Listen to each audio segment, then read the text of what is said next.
அடுத்து பார்க்க போகிறது முதல் 5 ஒற்றை எண்களின் சராசரி கொடுத்துருக்காங்க. இது எப்படி பண்ண போகிறோம்? ஒற்றை எண்களை எடுத்து ஃபஸ்ட்டு என்ன பண்ண போகிறோம்? 5 ஒற்றை எண்களை எழுதிக்கிறோம்.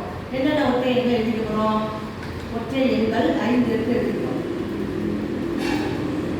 ஒற்றை எண்கள் ஆட் நம்பர்ஸ் 1, 3, 5, 7, 9 5 ஒற்றை எண்களை எழுதிட்டேன். அதனுடைய சராசரியை கண்டுபிடிக்கிறோம்.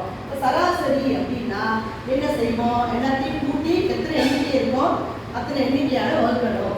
அப்போ 1 + 3 + 5 + 7 + 9 எத்தனை? 5 இருக்கு. அப்போ 5ஆல் வகுக்கிறோம்.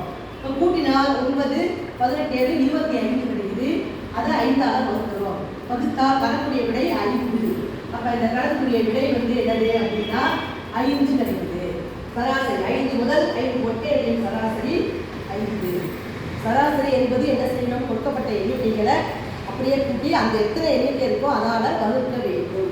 புரிஞ்சுங்களா?